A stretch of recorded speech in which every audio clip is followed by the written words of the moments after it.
I want to show you how to make a 3D book. This is an example of one. As we open it up, it has a little bit about leopards.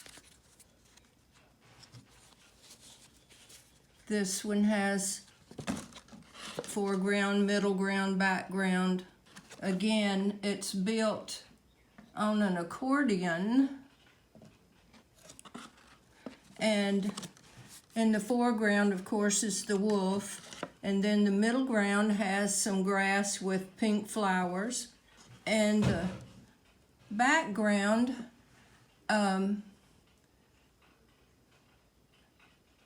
is some more deer animals, and then on the very back, which is the back of the book, is the sky. And you can see that I cut out some extra cardboard and covered it with some paper. It could be paper that you do paste papers, or any kind of paper that you do on the jelly print.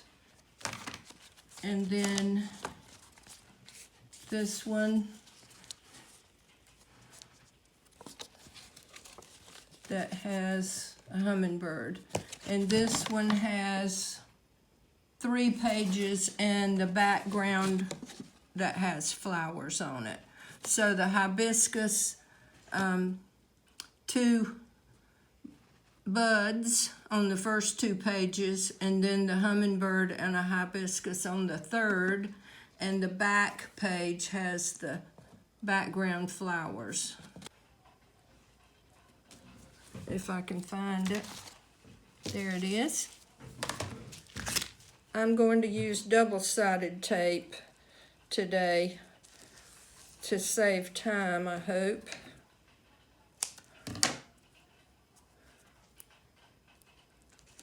Also, this paper that I'm using is a thicker Japanese washi paper that I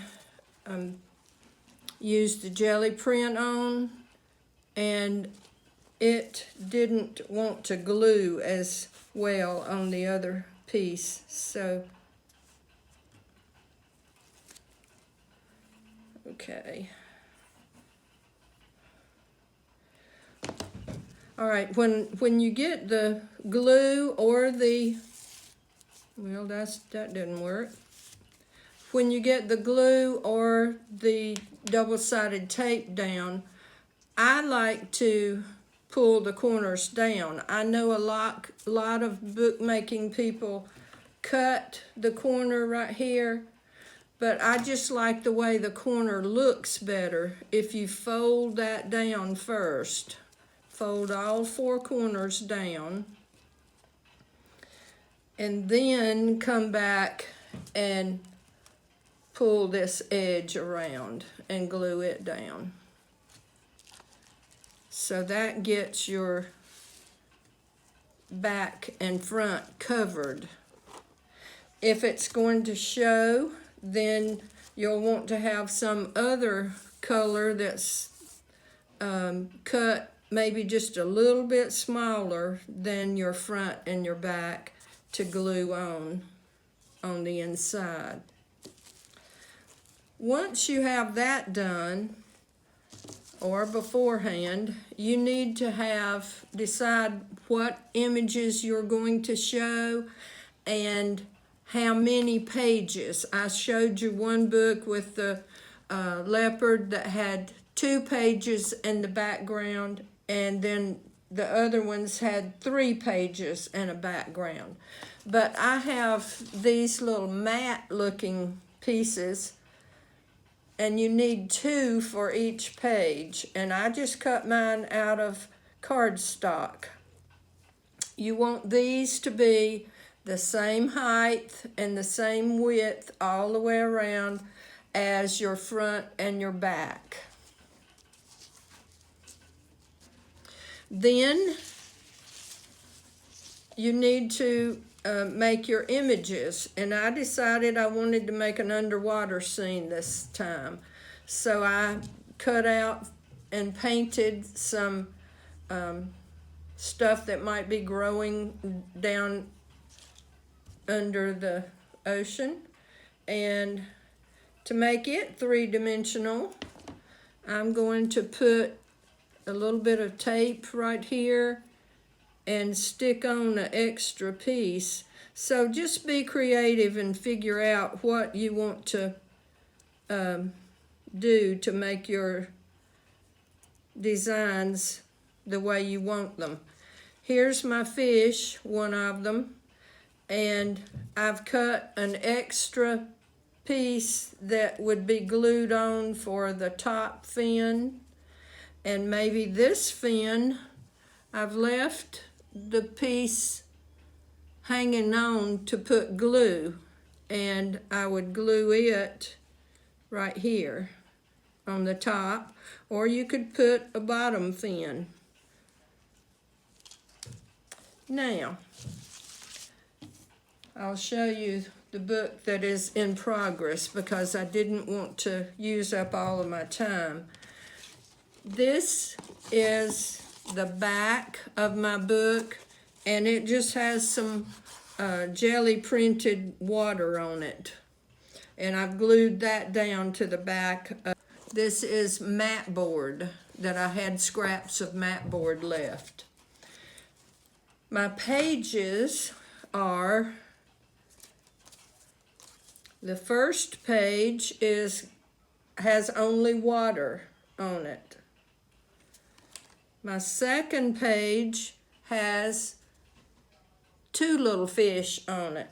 And the way that you do this is make your shapes and then leave a little tab so that you can glue them onto the back.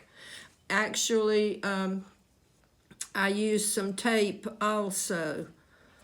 So that was my second page. My third page has a bigger fish on it, and you just need to be sure as you putting them onto your frames that you'll still be able to see everything that you want to see. And then the last one is that's growing, and the fish is kind of in front of that. You want to be sure to remember the elements and principles of design and have some things that are small and some things that are big,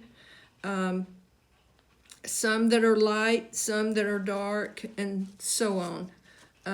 So that's what I've tried to do there. Also, repetition is one of those, and I have 3 fish, so try to repeat things sometimes. All right, now these are going to be glued to this accordion shape.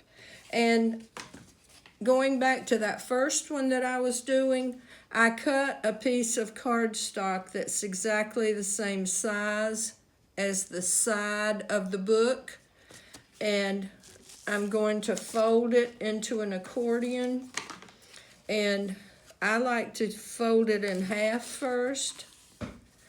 You want to be mindful of how wide this is and not make it any wider.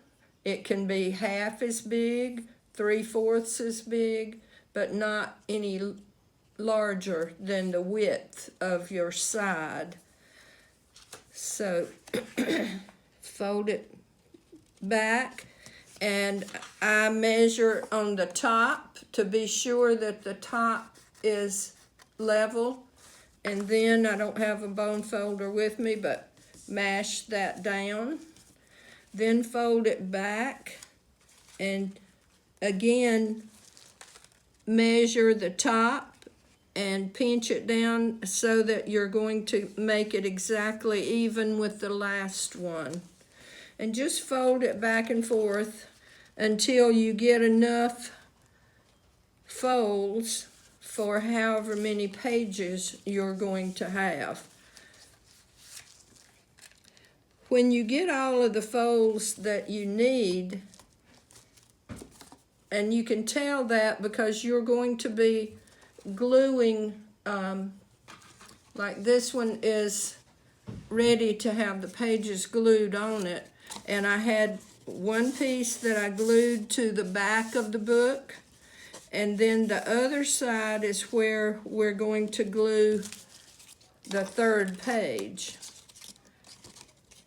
And then this has nothing on it, and the next one, see where I have the X's?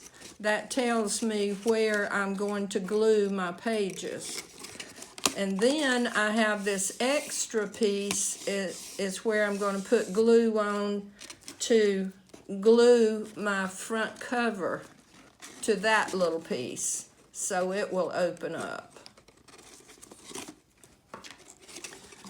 So make enough.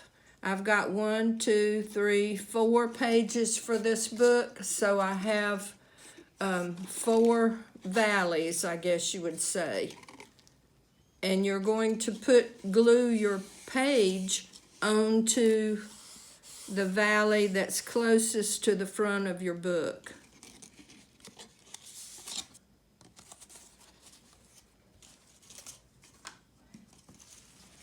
All right, so we would, let me get the back page here. I'm going to put glue right here.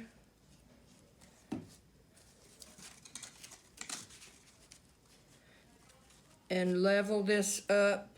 My backing is a little bit bigger than the book, that's okay. And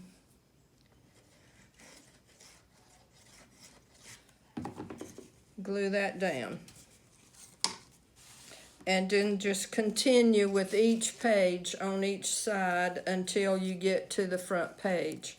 On my front page, I'm going to use a little bit of this washi. Let me get rid of that fish. I'm going to use a little bit of this washi tape on the bottom because it has little tiny fish glued onto it. So let me see if I can get it started here. I think you'll enjoy this type of book, and you can make one with your children and see what they like. Maybe study an animal and then make a book about it. If you're doing a landscape, then you would want maybe land and sky on this back instead of water. So just see what things you need to do. All right, this one is going to be glued here, and this one goes glued there, and this one, top page, is glued here. And that leaves this little piece right here for the front cover to be glued onto. And then the other cover will be glued right beside it. So I hope you'll try this. I enjoy it, and my students in high school used to enjoy making books like this. I still have a couple that they gave me. So thank you.